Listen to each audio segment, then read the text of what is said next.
நமச்சிவாய வாழ்க. எல்லா உயிர்களும் இன்புற்று வாழ்க. நம்முடைய வேதங்களிலும் 12 திருமுறைகளிலே தேவாரம் என்று தனித்து வழங்கப்படுகின்ற மூவரில் நடுவராகிய திருநாவுக்கரசருடைய தேவாரத்திலே 51ஆம் பதிகத்திலே திருப்பாலைத்துறையிலே 6வது பாடலில் சிவாய என்ற மூல மந்திரம் அமைந்து விளங்குகிறது என்று நேற்று பார்த்தோம்.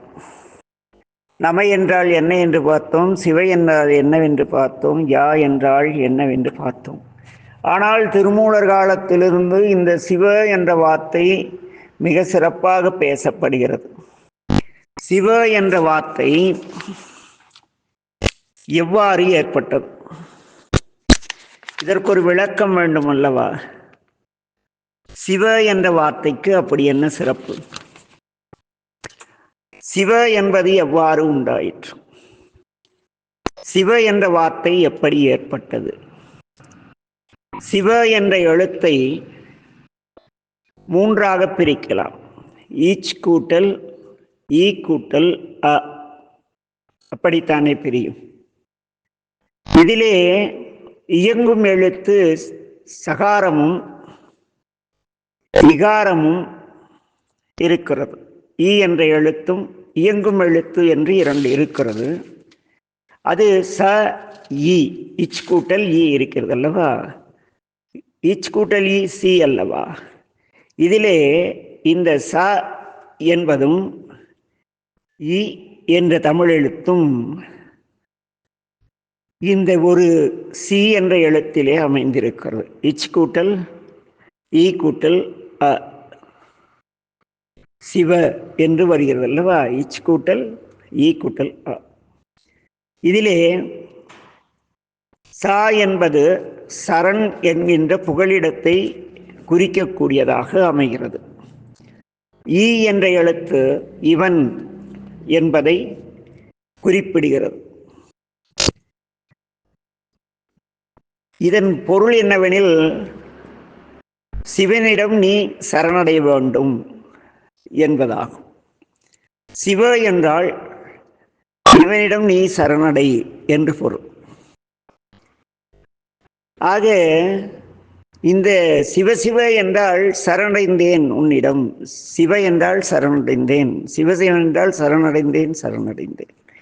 இறைவனை சரணடைய நம்முடைய வாழ்வியலிலே சிவமாம் தன்மை உண்டாகும். இது சி. சி என்ற வார்த்தையிலே எது இருக்கிறது? இச் கூட்டல் ஈ கூட்டல் ஆ, இது சேர்ந்தது சி. வ என்ற எழுத்து உயிரை குறிக்கிறது. என்ன? அது யா என்ற எழுத்து இருக்கிறது அல்லவா? அது எதை குறிக்கிறது என்றால் ஆறுயிரை குறிப்பிடும் குறிப்பு.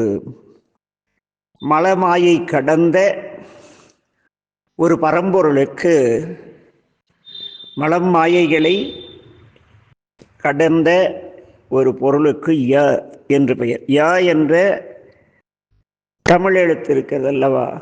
யானை என்றால் நானே தலைவன்.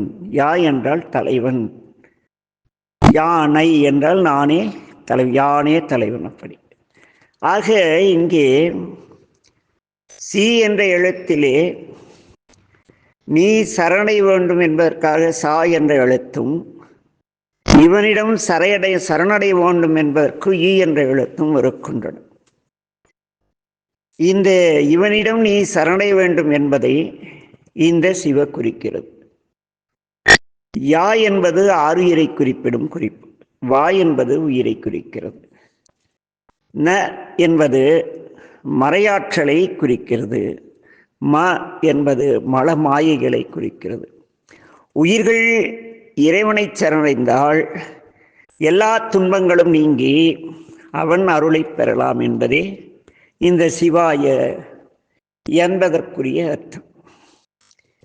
இந்த சிவாய நம என்ற உபதேசத்தில் கூட நீ சிவனிடம் சரணடைய வேண்டும் என்ற ஒரு பொருளிலும் உபதேசிக்கப்படும். பக்குவான்மாக்களுக்கு விளக்கம் கூறும் பொழுது சிவாய நம என்ற எழுத்து உபதேசிக்கப்பட்டு அதற்கு 2 பொருள்கள் கூறுவார்கள். சாதாரண ஆன்மாக்களுக்கு நீ மாயையிலே மாட்டியிருக்கிறாய், தற்காத்துக்கொள் என்று கூறுவார்கள். சற்று பக்குவமடைந்த ஆன்மாக்களுக்கு நீ இறைவனை சரணடைந்தால் எல்லா துன்பங்களும் நீங்கி அவன் அருளை பெறலாம் என்பது இதனுடைய முழு விளக்கம். ஆக சி என்றால் சிவனை இவனிடம் என்று பொருள். வா என்றால் உயிர் சரணடைய வேண்டும், நீ சரணடைய வேண்டும். ஏனெனில் மாயை என்பது இந்த உயிர் சார்ந்தது. பற்று மாயையும், அதாவது அந்த சக்தி மாயா சக்திம்பாங்க, அதுவும் உயிரும் பிரிக்க முடியாது. ஆகவே இவ்வாறு கூறினார்கள். என் அன்பின் உறவுகளே, இந்த சிவ என்பதற்கு இவனிடம் நீ சரணடைய வேண்டும் என்பதே சரியான விளக்கம். அடுத்ததாக பஞ்சாட்சரம். இந்த பஞ்சாட்சரம் இருக்கிறது அல்லவா, இதே எவ்வாறு விரிந்திருக்கிறது என்றால் இறைவனுடைய 5 முகங்களாக அமைந்திருக்கின்றன.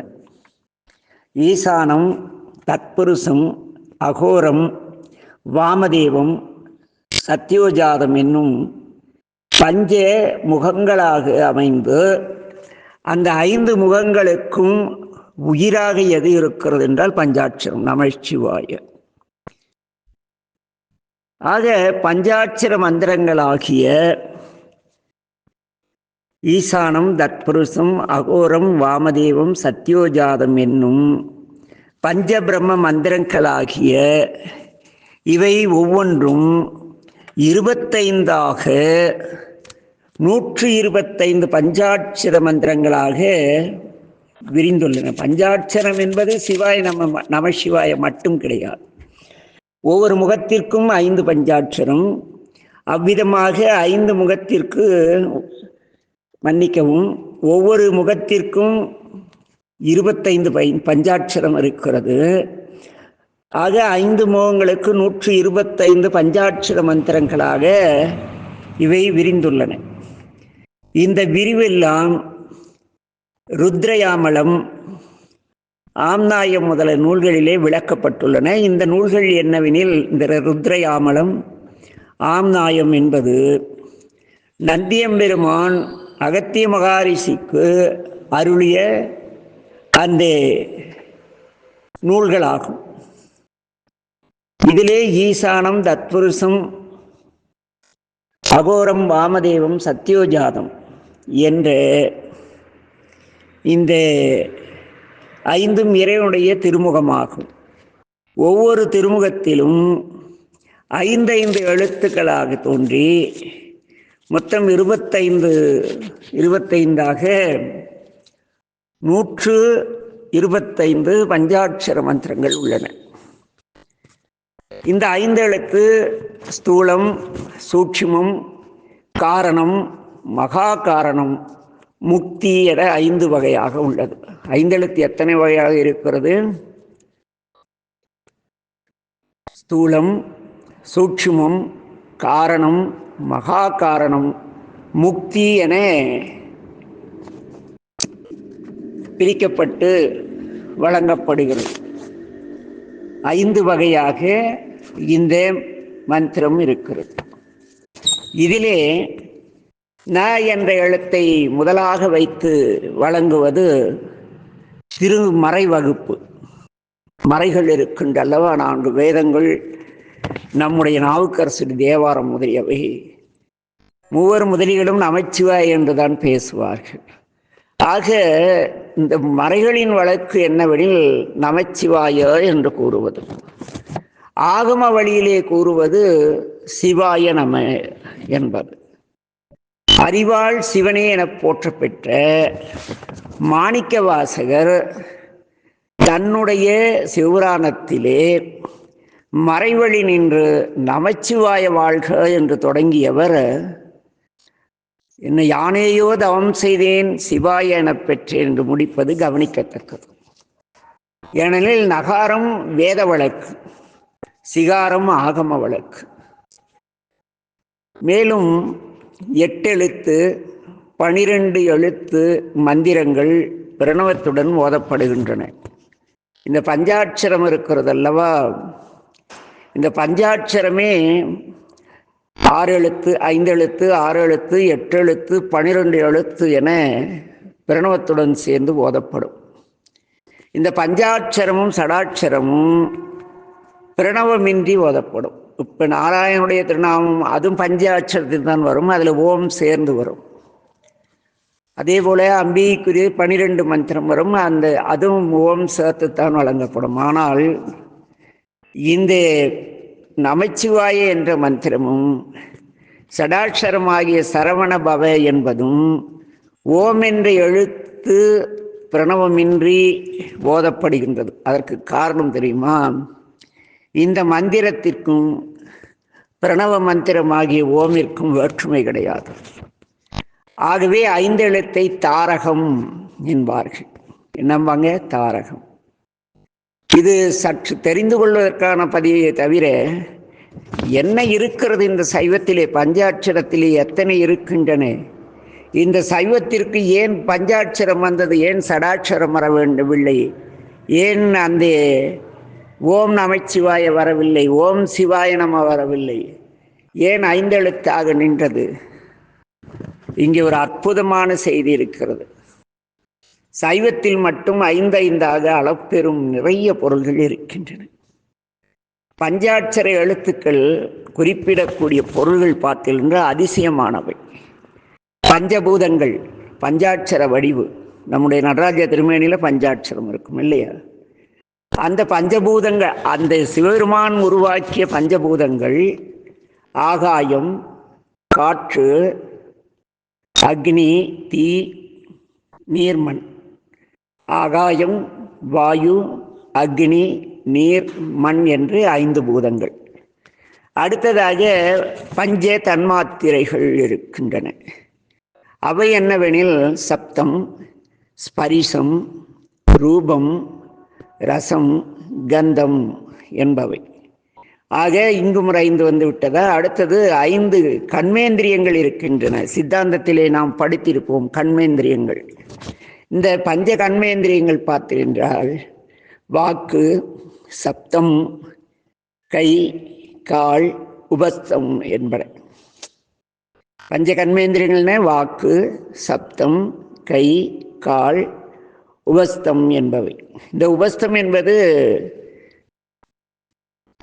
நம்முடைய கழிவு நீங்கும் இடத்தை குறிக்கக்கூடிய வார்த்தை.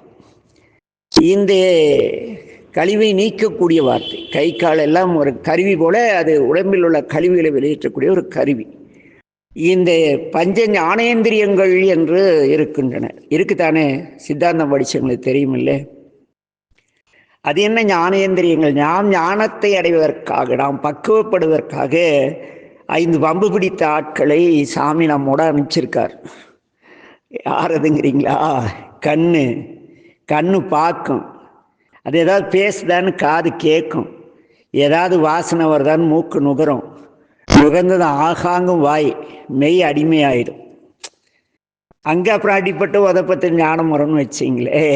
ஆக 5 ஞானேந்திரியங்கள் இருக்கின்றன. அவை கண், காது, மூக்கு, வாய், உடல், மெய். அந்தகரண பஞ்சகம்னு இருக்கு. நம்ம கண்ணுக்கு தெரியாத நம்மளை உருப்பட செய்யறதும் உருப்படாமல் செய்யறதுக்குன்னு ஒரு 5 படைச்சிருக்காரு சாமி.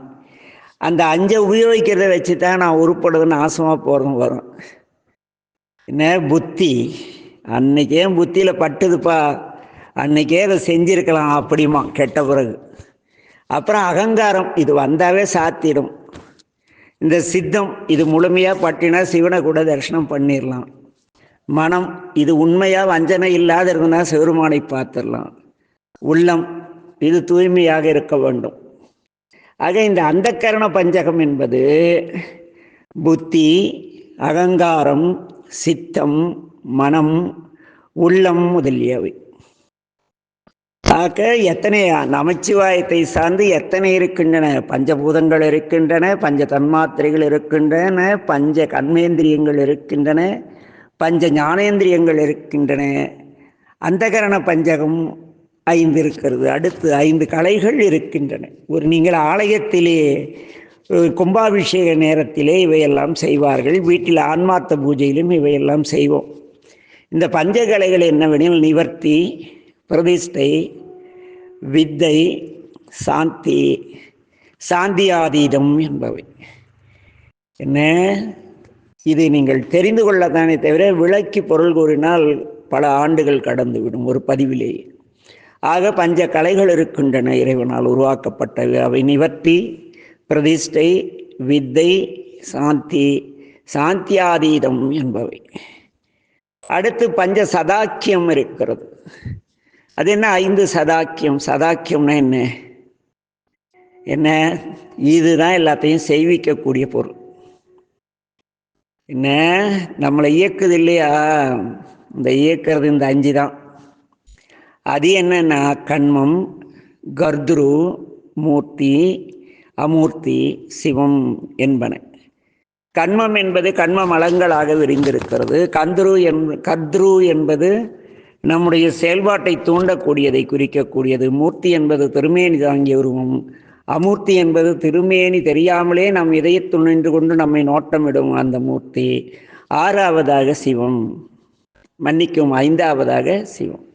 கண்மம், கர்த்ரு, மூர்த்தி, அமூர்த்தி, சிவம் என்று பஞ்ச சதாக்கியங்கள் இந்த பிரபஞ்சத்தில் நாமால உருவாக்கப்பட்டு இறைவனால் நியமிக்கப்பட்டுள்ளன. அதுபோல 5 ஆற்றல்கள் இருக்கின்றன. ஆற்றல்கள் மிகப்பெரியவை. இந்த ஆற்றல்களே மிகப்பெரிய நம்முடைய வாழ்வியலை அமைக்கக்கூடியது. இந்த பஞ்ச சக்திகள் யாவன என்றால் பராசக்தி, எங்கும் பறந்து எல்லாவற்றிலும் நிறைந்திருக்கிற சக்திக்கு பராசக்தி என்று பெயர். அடுத்தது ஆதிசக்தி. இது தான் பெருமான் தோன்றிய போது உடன் தோன்றியதாக கருதப்படுகிறது இந்த ஆதிசக்தி. அடுத்தது இச்சாசக்தி. இச்சைனா ஆசையை தூண்டக்கூடிய சக்தி. அடுத்தது ஞானசக்தி. நாம் அந்த ஆசைப்பட்ட பொருளை அடைவதற்கான சிந்தித்தலை தரக்கூடிய ஆற்றலுக்கு ஞானசக்தின்னு பேர். அடுத்து கிரியாசக்தி. இதுதான் நம்மை செயல் செய்ய தூண்டுகிறது. ஆக இதற்கு பஞ்சசக்தி என்று பெயர். அதற்கடுத்து பார்த்தீர்கள் என்றால் 5 பிரம்மங்கள் இருக்கின்றன. ஆமாம், பிரம்மம் என்றால் இறைவனுடைய திருமுகங்கள், திருமேனிகள். திருமேனி இருந்தால் தானே திருமுகம் இருக்கும் இல்லையா? அப்படி 5 இருக்கிறது நம்மை நெறிப்படுத்த. அவை ஈசானம், தத்புருஷம், அகோரம், வாமதேவம், சத்யோஜாதம் என்பவை. பஞ்சபிரம்மங்கள் என்ன? ஈசானம், தத்புருஷம், அகோரம், வாமதேவம், சத்யோஜாதம் என்பவை. இந்த பிரம்மத்திலே இயங்க இந்த 5 முகங்களால் உருவாக்கப்பட்ட இந்த பிரபஞ்சத்தை இயக்க 5 கர்த்தாக்கள் இருக்கின்றார்கள். கர்த்தான்னா தலைவர். இயேசு சொல்றது இந்த கர்த்தாவை தான். அவர் இயேசுநாதர் பேசும் பொழுது கர்த்தாவை இவர்கள் என்ன செய்கிறார்கள் என்று செய்யாமல் அறியாமல் செய்கிறார்கள், இவரை மன்னியும் பாரு. யாருக்கிட்ட? அவங்க அப்பா கிட்ட. இந்த பஞ்சகர்த்தா இருக்காங்கல்ல, அதுல ஒருத்தர்கிட்ட. இவங்க என்ன பண்ணிட்டாங்கன்னா இயேசுவே கர்த்தா படைத்தவர் ஆக்கிட்டாங்க. இந்த பஞ்சகர்த்தாக்கள் யாருன்னா, படைத்தல் தொழிலை செய்பவர், காத்தல் தொழிலை செய்பவர், அழித்தல் தொழிலை செய்பவர், மறைத்தல் தொழிலை செய்பவர், அருளலை செய்யக்கூடிய தலைவர். இவர்களுக்கு பஞ்சகர்த்தாக்கள்னு பேர். அவங்க யாருன்னா பிரம்மா, விஷ்ணு, ருத்ரன், மகேஸ்வரன், சதாசிவன் என்பவர்கள் பஞ்சகர்த்தாக்கள். கர்த்தாக்கள்னா யாரு? இந்த உலகத்தை இயக்கக்கூடியவர்கள், படைத்து காத்து அழித்து மறைத்து அருளக்கூடியவர்கள். அடுத்தது 5 விதமான கிருத்தியங்கள், செயல்கள் இருக்கின்றன. படைப்பிலே 5 செயல்கள் முக்கியமானவை. ஒன்று உருவாக்குதல், 2வது காத்தல், 3வது அழித்தல், 4வது மறைத்தல், 5வது அருளல். இதற்கு பஞ்சகிருத்தியங்கள், 5 செயல்பாடுகள் இயற்கை செய்கிறது. அதற்கு பஞ்சகிருத்தியங்கள் என்று பெயர். இது முறையே படைத்தல், காத்தல், அழித்தல், மறைத்தல், அருளல் என்று நம்முடைய தமிழ் மொழியிலும், வடமொழியிலே சிருஷ்டி, ஸ்திதி, சம்ஹாரம், திரோதானம், அனுக்கிரகம் என்றும் வழங்கப்படுகிறது. இதுபோல இந்த படைப்பிலே 5 விதமான வர்ணங்கள் இருக்கின்றன. வர்ணம்னா உட்பிரிவு, அதாவது பிறவி இருக்கிறது அல்லவா? அந்த பிறவி தோன்றுவதற்கான வழிவகைகள் 5 இருக்கின்றன. அந்த 5 என்னவெனில் அகாரம், உகாரம், ஓசையிலே உயிர்கள் பிறக்கின்றன தெரியுமா உங்களுக்கு? அதிர்ச்சியிலே உயிர்கள் பிறக்கின்றன. எவ்வளோ நிறைய ரகசியம், அதெல்லாம் இங்கே சொல்ல முடியாது. ஆக இந்த பஞ்ச வர்ணங்கள் 5 உற்பத்தி, உலகின் இயக்கக்கூடிய உயிர்கள் தோன்றக்கூடிய 5 விதமான வர்ணங்கள் இருக்கின்றன. அவை அகாரம், உகாரம், மகாரம், விந்து, நாதம் என்பவை. அதேபோல சைவத்திலே 5 பறவைகள் சிறப்பாக பேசப்படுகின்றன. அவை வல்லூறு, ஆந்தை, காகம், கோழி, மயில் என்பவை. இந்த பஞ்சாட்சர மந்திரங்களை மாற்றி அமைத்து உருவேற்றி ஜெபிப்பதன் மூலம் ஸ்தம்பனம், மோகனம், வசியம், ஆகுணஷம், உச்சாடனம், வேதனம், மாரணம், வித்வேசனம் என்ற 8 வகையான கர்ம வித்தைகளாகிய சித்திகளை பெறலாம். நீங்கள் ஒரு பெரிய மந்திரவாதி ஆகணும், எல்லாத்துக்கும் எல்லாம் பஞ்சாட்சரம் தான், மாற்றி அமைத்து சொல்லுதல் அது இங்கே வேண்டாமே. ஆக என் அன்பின் உறவுகளே, இந்த நமசிவாய என்ற எழுத்துக்குள் எத்தனை இருக்கின்றன? பஞ்சபூதங்கள், பஞ்ச தன்மாத்திரைகள், பஞ்ச கர்மேந்திரியங்கள், பஞ்ச ஞானேந்திரியங்கள், அந்தகரண பஞ்சகம், பஞ்ச கலைகள், பஞ்ச சதாக்கியம், பஞ்ச சக்தி, பஞ்ச பிரம்மம், பஞ்ச கர்த்தாக்கள், பஞ்ச கிருத்தியங்கள், பஞ்ச வர்ணங்கள், பஞ்சபட்சிகள் என்பன. மீண்டும் 42வது பதிவிலே இந்த மந்திரங்களில் எது ஜபத்திற்கு ஏற்றது? பஞ்சாட்சர மந்திரத்திலே எப்படி பஞ்சாட்சரத்தை படித்தால் எப்படி பயன் தரும்? சும்மா நமச்சிவாய அப்படின்ட்டு பயன் தந்துருமா என்ன? எல்லாம் ரகசியம். நாளை இறையருள் தெளிவாக அடியேனுக்கு இதை சொல்லி தூண்டினால் விளக்கம் தருவோம். இல்லையெனில் அப்படியே கடந்து போய் என்ன மற்ற பஞ்சாட்சரத்தின் சிறப்புகளையும் மெய்ப்பொருளையும் சிந்திப்போம் என்று கூறி நாளை 42வது பதிவிலே சந்திக்கும் வரை விடைபெறுகிறோம். உங்கள் அன்பிற்குரிய மேட்டூர் சொக்கர். நமச்சிவாய வாழ்க. எல்லா உயிர்களும் இன்புற்று வாழ்க. திருச்சிற்றம்பலம்.